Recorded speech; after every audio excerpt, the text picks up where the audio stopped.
जी बिल्कुल, कस्टम हुकाम की जानिब से स्मगलिंग को रोकने के हवाले से इक़दामात का सिलसिला जारी है। कस्टम की जानिब से बड़ी कार्रवाई की गई है और 50 करोड़ रुपए से ज़ायद का स्मगल शुदा जो सामान है, जो एक्सपायर सामान था, उसे तल्फ़ कर दिया गया है। इस तमाम तर जो कार्रवाई है उसको यहाँ पर जो कस्टम के ऑफिसर्स हैं उनकी जानिब से मॉनिटर भी किया गया है और देखा भी गया है। तो मज़ीद हम बात करते हैं, ताहिर साहब हमारे साथ मौजूद हैं, कस्टम कलेक्टर हैं। सर, क्या कहेंगे, ये बड़ी कार्रवाई की है, बड़ा सामान था, इम्पोर्टेड सामान था, इसे तल्फ़ किया है, मोबाइल फ़ोन्स भी थे, दीगर अहम चीज़ें थी, तो क्या कहेंगे इस हवाले से? महकमा कस्टम्स साल का पूरा अपनी कमिटमेंट के साथ वो अशिया जो स्मगल शुदा हैं और ख़ुसूसी तौर पे वो आइटम्स जो हमारे माहौल के लिए और हमारी सेहत के लिए नुकसानदेह हैं, उनको पकड़ता है और गवर्नमेंट के कवानीन के मुताबिक उस पे फ़ैसले करवाता है अदालत से। जब ये फ़ैसले हो जाते हैं तो उसके बाद जो सामान तल्फ़ करना मकसूद होता है उसको तमाम इदारों, प्रेस और सोसाइटी के सामने लाके एक शफ़ाफ़ अंदाज में उसको डिस्ट्रॉय किया जाता है। आज उसी कार्रवाई के सिलसिले में हम यहाँ इकट्ठे हुए हैं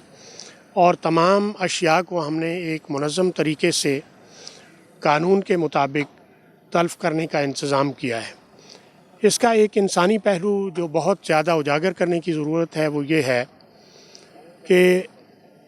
ये ऐसी अशिया हैं, मसलन शीशा है या ड्रग्स का इस्तेमाल है या उसके साथ साथ ऐसे खुर्दनी अशिया हैं जिन पे पाबंदी है, मोनोसोडियम ग्लूटामेट है जैसे चाइना साल्ट कहते हैं, या और बहुत सारी अशिया हैं। तो ये स्मगल होके हमारे मुआशरे में बहुत ज़्यादा इसका रिवाज चल निकला है, जिसकी वजह से मुज़िर असरात इंसानी सेहत पे मुरतब होते हैं। इन तमाम चीज़ों को गवर्नमेंट की कवानीन के मुताबिक हम तलफ़ करते हैं और इंशाअल्लाह आज आपके सामने इन तमाम अशिया को और एक शफ़ाफ़ तरीके से प्रेस के सामने लाके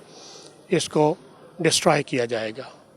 जी बिल्कुल, कस्टम हुकाम की जानिब से जो मुख्तलिफ़ कार्रवाइयों में 50 करोड़ रुपए से ज़ायद की मालियत का स्मगल शुदा जो सामान है वो कब्ज़े में लिया गया था। आज उसे तमाम जो कस्टम हुकाम की जानिब से नज़र आतिश कर दिया गया है और यही कहना है कि जो स्मगल शुदा कार्रवाई जो सामान है उसके ख़िलाफ़ जो कार्रवाइयाँ हैं वो हुकूमत पाकिस्तान के कवानीन के मुताबिक जो टैक्स को बचाने के हवाले से लोग स्मगलिंग करते हैं और मज़र सेहत जो अशिया है उन्हें स्मगल किया जाता है, उनकी तल्फ़ करने के हवाले से, और ऐसे अनासिर के ख़िलाफ़ एक्शन का सिलसिला इसी तरह से जारी रहेगा।